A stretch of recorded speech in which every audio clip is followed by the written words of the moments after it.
টঙ্গীবাড়িতে কবর খুঁড়ে কঙ্কাল চুরির অভিযোগ করেছে এলাকাবাসী। আমাদের স্টাফ রিপোর্টার মোহাম্মদ নাসির উদ্দিনের তথ্যচিত্রে বিস্তারিত। মুন্সিগঞ্জ টঙ্গীবাড়ি উপজেলার জশলং ইউনিয়ন কবরস্থান থেকে রাতের আধারে 14টি কঙ্কাল চুরি হয়েছে বলে এলাকাবাসী জানান। কে বা কারা ওই কবরস্থানে বিভিন্ন পুরনো কবর খুঁড়ে কঙ্কালগুলি চুরি করে নিয়ে যায়।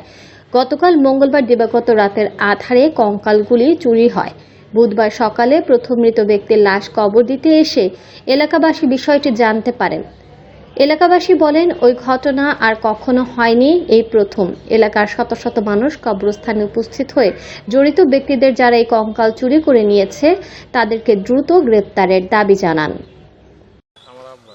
আপনার নাম? আমার নাম মোহাম্মদ সুমন মোল্লা, আমার আব্বার নাম আমজাদ আলী মোল্লা। আমি একটু 11টার দিকে খবর পাই, এখানে আসছি। আসার পরে দেখলাম যে আমার আব্বার কবর খোদা। তারপর আমি তাকাই দেখি যে আমার আব্বার এখানে চাকু দিয়ে কাইটা নিয়ে গেছে, মাথাটা নিয়ে গেছে। চাকুটা ওখানে পাওয়া গেছে, মাথা এখানে কাইটা নিয়ে গেছে। তো এই আরও এখানে 16টা কবর খুঁজছে মোট।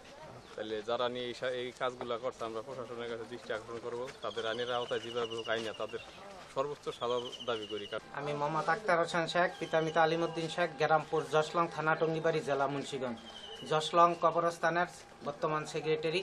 এই কবরস্থান 2010 সাল থেকে স্থাপিত হয়েছে। অদ্য পর্যন্ত এরকম কোনো দুর্ঘটনা এখানে ঘটে নাই। গত রাত্রে আমরা এই প্রায় 13-14টি কবরে খনন দেখলাম।